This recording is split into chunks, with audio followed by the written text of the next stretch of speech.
Welcome. Glad you could join us.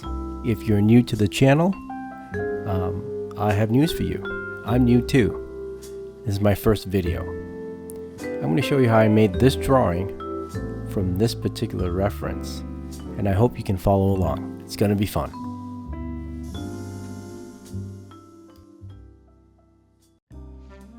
One of the first things that you always try to do is, or at least for me was, to draw a face, to draw a portrait. And my God, it's the most difficult thing I've ever tackled. I've drawn hundreds of them and I still can't get it quite right. And this little exercise here is the Andrew Loomis method. Starts with that good old circle, and then you're doing measurements based on general rules, which I don't really feel qualified in trying to explain to you, because as you'll see inside this video, I'm not exactly sure if I know I'm doing it correctly. But the important thing is that crosshair where the center of the ball is. And if you do the measurements right, that will represent the eyebrow, while the line that I just drew ends up being the center line for the eyes. And those equally spaced out little tick marks will represent the edges of the eyeballs, left and right. And that center tick mark there will be the center of the pupil. Or, but in theory, if you know what you're doing. And I can't really say to you that I know what I'm doing. So I'm giving it a shot here. And you'll see that first eyeball kind of fell into place pretty nicely. And I'm just trying to figure it out. And then I get to the second eye here. And oops, looks like the pupil doesn't line up to the center of that tick mark. So somewhere along the way, my measurements were already off. So I'm trying to compensate here and move along, but doing the best I can. So the rest of this kind of falls into place, but that first measurement I think may have created some sort of cascading effect. The other thing that I was trying to figure out was in the Loomis method, the eyebrow usually is a little bit above that line.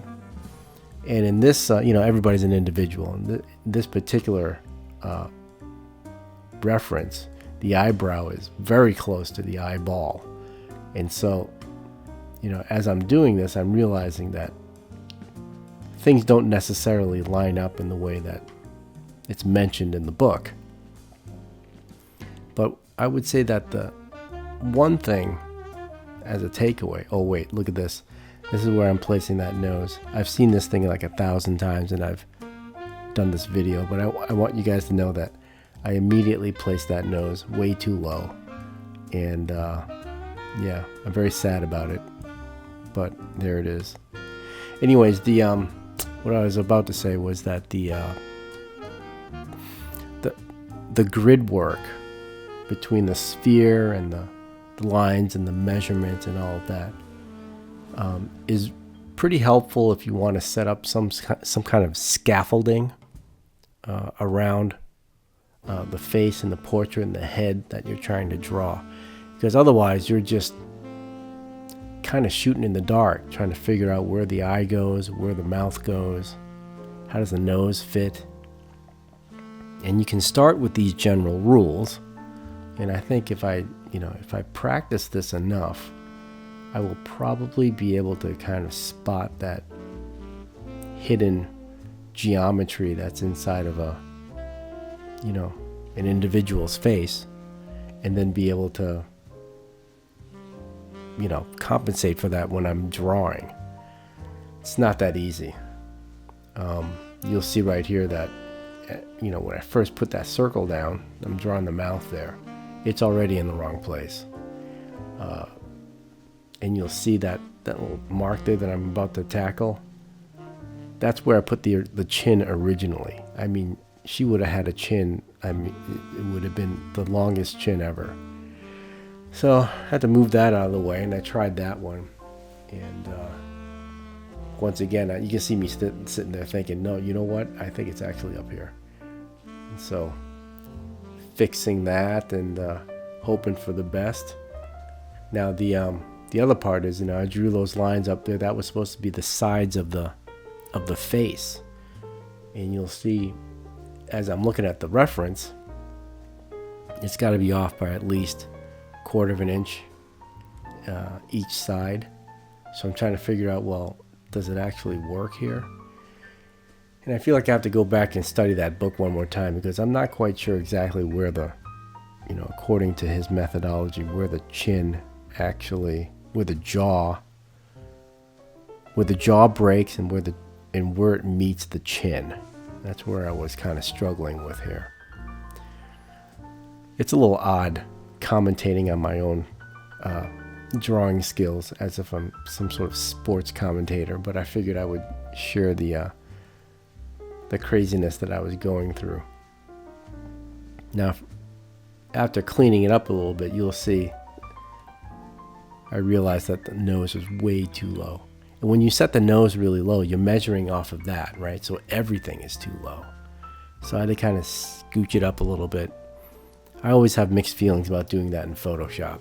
I feel like I'm cheating when I'm doing it, but I guess in the old school ways, if I was doing paper, I'd have to redraw the whole darn thing. That's me lining up the eyes. I was off by a couple of microns, and it was driving me crazy. And again, the ears don't necessarily line up in the way that the book was talking about. Now, it could be that she had her head slightly tilted downward, which is why the top of the ear breaks the eyebrow alignment. But, I think it worked out pretty good. So now I'm just kind of finishing off that ear and cleaning up a little bit. Looks all right, I guess. One thing I noticed was that this particular reference, she had a really thin neck, and it was almost at the halfway point between the jaw and the chin. So that's always kind of surprising when you really start to study a face and a head in a portrait. A lot of the individuality kind of comes to the forefront. It's one of the things I love about drawing. Actually, it's one of those things where you get to discover what that person's about. One of the things I love doing about portraits as well is drawing the hair, and it's a lot of fun. The lines are a lot of fun to make. The marks are a lot of fun to make. I try to set up the silhouette of the hair first, so that I have some sort of basis of where it all kind of fits. But it's touch and go. You put down that first mark, and it's not usually it isn't usually the right one on the first try. Kind of have to keep going back at it. I don't know anybody that actually can do it that well. I've seen a few YouTubers here that are phenomenal, and boy, if there's one way to keep yourself from drawing is going down the rabbit hole and looking at all the talent that's on YouTube. My hat's off to them. They're fantastic.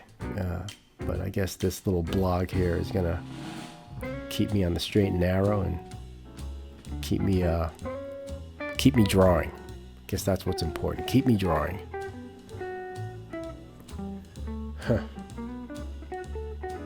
So I get very deliberate with these lines. I want to make sure I'm making the right one, so you can see me just kind of struggling and figuring out where I'm supposed to go next. But I think it's looking pretty good. Had to take a break there, but I'm gonna try and clean it up. Another Photoshop trick, you guys probably already know this. Starting with another layer and making that bottom a little bit more transparent. It really kind of comes together nicely when you start to go over the work again. Like in the old days with tracing paper, the more times you traced over it, the better you could kind of get that line. And it was a nice way to kind of cheat. And so in this one, I don't feel as bad because I'm tracing my own drawing. So I feel a little bit more secure about that.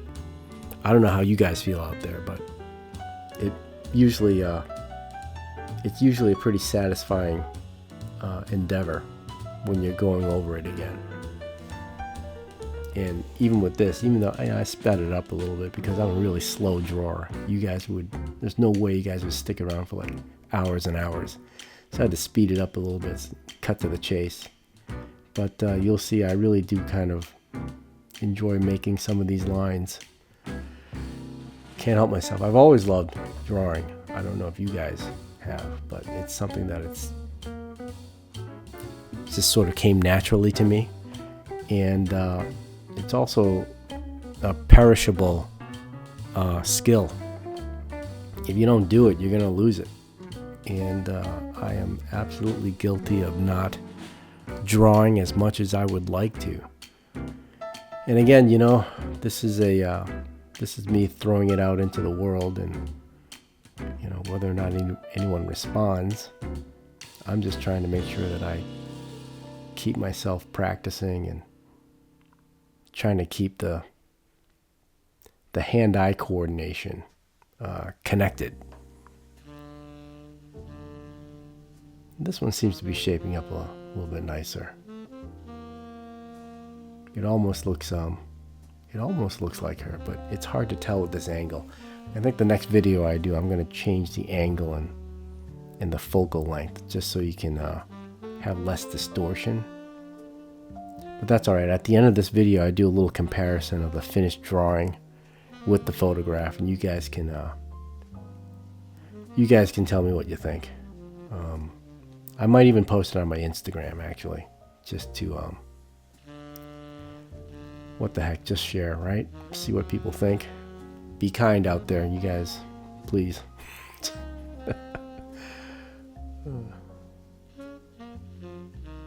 So Andrew Loomis, I should tell you a little bit about him. He's pretty fantastic. I was looking through the book, and he has a couple of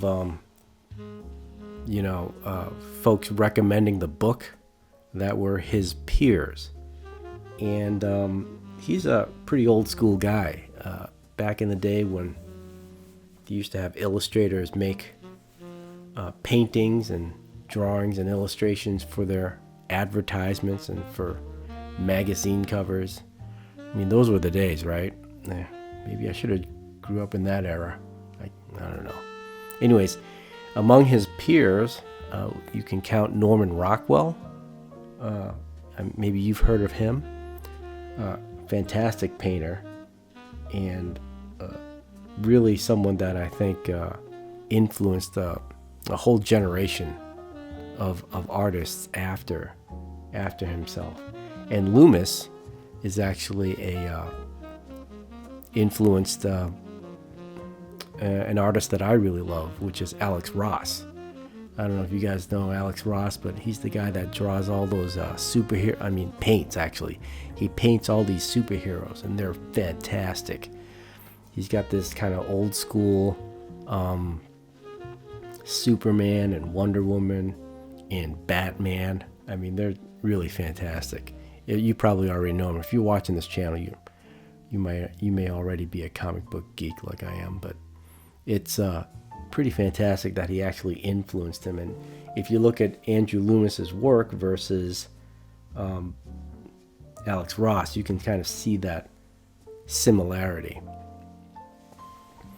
If I practice his method enough, I think I might be able to impart some actual wisdom. But I feel kind of insecure about doing that right now because I could see myself already kind of not doing it correctly. I have to figure out the shape of that. I go back to his measurement formula. You draw that circle, which you're supposed to imagine as a sphere, and that sphere is actually a flattened sphere on both sides, and that's where you actually cut. If you sliced away the two sides left and right, that's actually the portion where your ear will rest.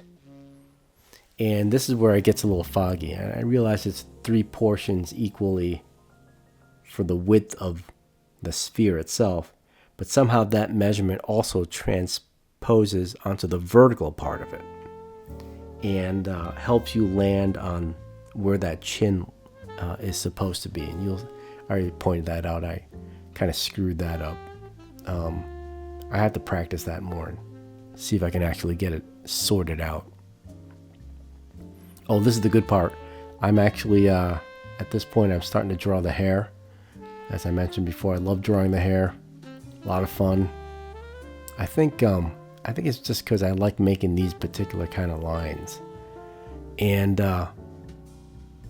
where art is concerned, this is my guess. I don't know if it is for any of you guys out there, but for me, there's a lot of fun in making a certain kind of a mark, whatever that might be. If you draw a line a certain way, you really love drawing that line. And when you're making a drawing, there's like thousands and thousands of variations of that kind of line. And so if you're making a drawing or a portrait, it could be a human being or it could be an animal, you end up making that mark that you love making, tens of thousands of times, which I think is what makes it so rewarding. So where hair is concerned, my God, I'm just sitting there thinking, oh man, I can't wait to draw the hair because I get to make this type of mark, over and over again. I don't know if that's what it's like for you guys, but for me, it's just one of the greatest things ever. So I look forward to drawing hair, and I usually pick references where I can challenge myself. This one in particular, because it was held up in a bun up on top, and then there's this couple little stragglers left and right, some flyaways, and that's always kind of fun to kind of try to capture. Another part of it is being able to mess around with the thicknesses of the brush, which is a whole rabbit hole with Photoshop. I'm sure you guys know that already. I love it. It's there's the flyaways there. Love making those flyaways. That's a lot of fun. Yeah. Oh, and of course the eyeballs, right?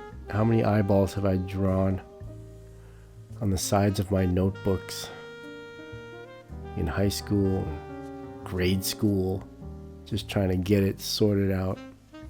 I'll tell you, there was more drawings on my notebooks than there were mathematical formulas or verb conjugations for my French class. I guess that's how I ended up doing this. Anyways, where was I? Oh yeah, Andrew Loomis. Fantastic painter. Worked for several ad agencies in his time, in that Mad Men era. So, worked for brands like Coca-Cola and the Boy Scouts, and eventually became a teacher, which is how he came up with these. I guess he must have written like 5 or 6 books. I only have one. It's titled Drawing the Head and Hands. So they're really excellent. But when you look at it, if you're into it or you're not into it, you have to kind of look past the days that it was written. I think it's still universal, but you can definitely tell he was a commercial artist, and it was during that time of the 40s and 50s. There was definitely that post-war celebration of America feeling. If you can look past that and just, I don't know how you feel about it, but from a painting standpoint, it's pretty fantastic. Right here, you'll see I'm just kind of loosely putting in some shading here. Sometimes I tackle color, but it's a real bear. I think this video would be like 2 hours long. I might do a color one sometime, and then you can see how terrible I am. But this one didn't come out. It came out all right. It's all right. You guys will be the judge when you see it. But I do enjoy making these drawings and kind of throwing in that shading at the end. Yeah, it's fun. Oh yeah, and then the hair, of course. Hair is kind of a medium tone there.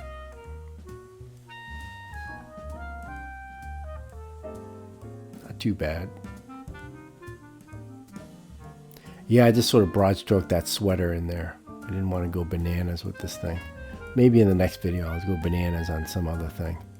That's the other thing I like doing besides the hair. Really love doing patterns. But my God, that takes a long time. I think it's because I can just get lost and keep working on the pattern and forget about everything else that's happening around me. That's a whole topic, isn't it? Escapism. Well, there you go. There's the end there. Hope you guys like it. And if you like this video, please hold on for the next one. Thank you.